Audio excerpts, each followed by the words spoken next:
जयपुर के जेके लॉन अस्पताल से आ रही बड़ी खबर के साथ लैब में टेक्नीशियन चुराता था प्लाज्मा और इस चीज की जानकारी दरअसल सामने आई। ब्लड बैंक में कार्यरत कर्मचारियों ने एलटी को रंगे हाथ दबोच लिया। जिस समय वो प्लाज्मा चुरा रहा था उस समय ये जानकारी सामने आई और उसके बाद उसको दबोच लिया गया। सूचना मिलने पर अधीक्षक डॉक्टर कैलाश मीणा अस्पताल तुरंत पहुंचे और डॉक्टर मीणा ने ही जानकारी देते हुए बताया कि एलटी कृष्णकांत कटारिया को पकड़ा है। ये भी कहा कि पिछले लंबे समय से प्लाज्मा चुरा रहा था लैब टेक्नीशियन कृष्णकांत।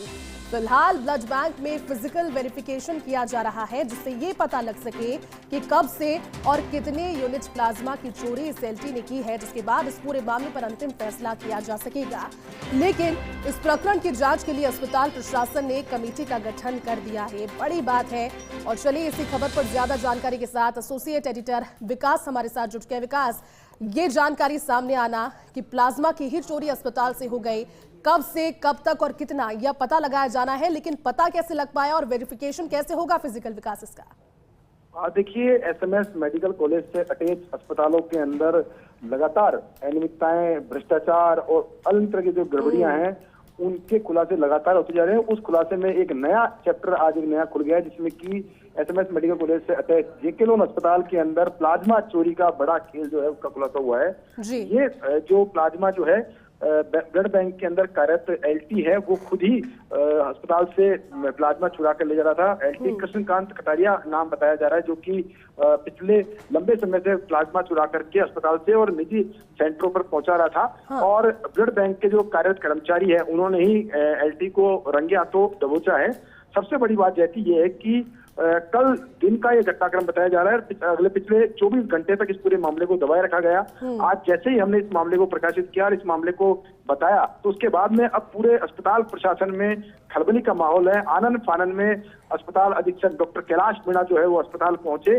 आज अस्पताल पहुंचकर उन्होंने सारा पूरा जो घटनाक्रम है उसकी रिपोर्ट ली है। रिपोर्ट लेने के साथ ही अब एक हाई लेवल कमेटी का गठन किया गया है जिसमें कि senior professor doctor Rambabu Sharma की अध्यक्षता में कमेटी गठित की गई है। कमेटी में डॉक्टर कपिल गर्ग है, IHMT HOD है, डॉक्टर BS मीणा जो कि ब्लड बैंक का विभाग है उसके HOD है BS मीणा, उनको कमेटी में शामिल किया गया है। अतिरिक्त अधीक्षक है डॉक्टर मनीष शर्मा और उप अधीक्षक है डॉक्टर KK यादव, इनको कमेटी में शामिल किया गया है। इनको 3 दिन में अपनी रिपोर्ट पेश करने के लिए कहा गया है। लेकिन सवाल बहुत बड़ा है क्योंकि प्लाज्मा चोरी का जो खेल है ये तो सिर्फ एक मात्र खुलासा हुआ है, लेकिन देखना ये होगा कि अस्पताल में ऐसे कितने क्योंकि बहुत महंगे महंगे प्रोडक्ट आते हैं अस्पताल के अंदर, तो इस तरह से अगर चोरियां हो रही है अस्पताल के अंदर तो कहीं न कहीं इसमें लीकेज है, सिस्टम में कमियां है और साथ में मॉनिटरिंग की कमी है। और इस पूरे मामले को लेकर एक सबसे बड़ी सवाल ये भी है कि एसएमएस मेडिकल कॉलेज से अटैच अस्पतालों के अंदर देखिए जैसे लगातार इस तरह के मामले सामने आ रहे हैं। मैं आपको अगर एक एक करके अगर घटनाक्रम बताऊं तो एसएमएस अस्पताल के अंदर गलत ब्लड चढ़ने से युवक ने जान गंवाई। उसके ठीक बाद में कावड़ी अस्पताल के अंदर खुले में प्रसव की घटना जिसने पूरे प्रदेश को शर्मिंदा किया। उसके बाद में ऑर्गन ट्रांसप्लांट का प्रकरण जो एसएमएस अस्पताल के अंदर चल रहा है, उन सभी प्रकरणों के बीच में एक नया प्रकरण सामने आया है जेके लॉन अस्पताल के अंदर जिसमें कि प्लाज्मा चोरी का खेल जो है वो उजागर हुआ है। तो ये पूरे सिस्टम पर सवाल खड़ा कर रहा है कि आखिर हो क्या रहा है, पूरे सिस्टम में बैठे जो प्रशासनिक अधिकारी है वो कर क्या रहे हैं, और अगर कर रहे हैं कुछ तो फिर इस तरह की घटनाएं जो है वो कैसे लगातार सामने आ रही है और इन घटनाओं पर क्यों लगाम नहीं रख पा रही है। जी विकास, अपने आप में जो कुप्रबंधन है ये कई सवाल तो पैदा कर रहा है, लेकिन विकास ये बताइए क्योंकि सिर्फ अगर इसी घटनाक्रम की बात कर ले, प्लाज्मा चोरी होना अपने आप में सुनकर भी अटपटा लगता है, लेकिन अगर किसी ने किया और जहां से शुरू किया गया उसके तह तक जाने की कोशिश करें उससे पहले जरूरी हो जाता है कि 24 घंटे बीतने के बाद इस बात को स्वीकारना ही बहुत बड़ी बात अब लग रही थी अस्पताल प्रशासन के सामने, यानी कि दबाव साफ तौर पर था।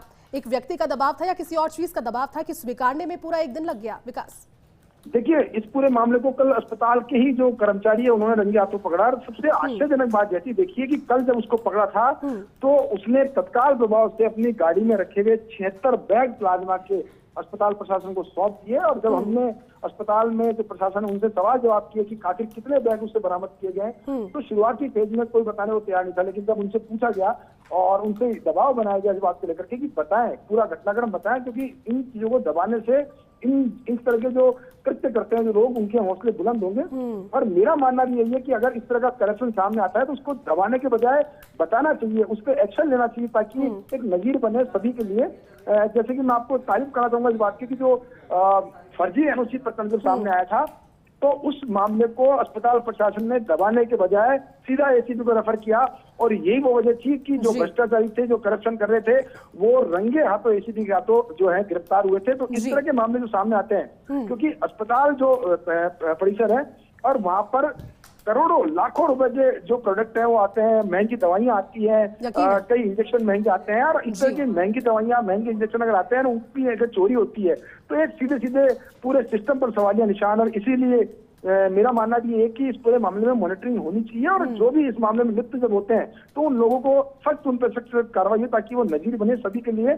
और लोग, और कह सकते हैं इसमें इतनी बड़ी कार्रवाई होनी चाहिए ताकि लोग ऐसा घटनाक्रम, ऐसी चीजें करने से बचें। क्योंकि देखिए, आप जिस तरह से इस तरह की घटनाएं सामने आती हैं तो चंद रुपए के लालच में इस तरह के कृत्य सामने आते हैं, लेकिन शर्मसार करने वाली घटनाएं होती है। क्योंकि अस्पताल एक ऐसी जगह जहाँ पे लोगों को जीवन दान मिलता है, लोग अपना दुख दर्द लेके आते हैं, और उन दुख दर्द के बीच में अगर लोगों के उन दुख दर्दों के बीच में जो कमाई का रास्ता अगर कोई निकालता है तो सीधे थोड़े अपराध से कम नहीं है, उस पर सख्त एक्शन जो है वो लिया जाना चाहिए। जी विकास साहब ठीक कह रहे हो, नजीर तो तब साबित होती है जब जानकारी लगते ही या फिर कुप्रबंधन होने से पहले खुद इसकी तफ्तीश की जाती है और इस पर आगे कार्रवाई होगी, ये उम्मीद रखते हैं। शुक्रिया आपका इस पूरी जानकारी के लिए।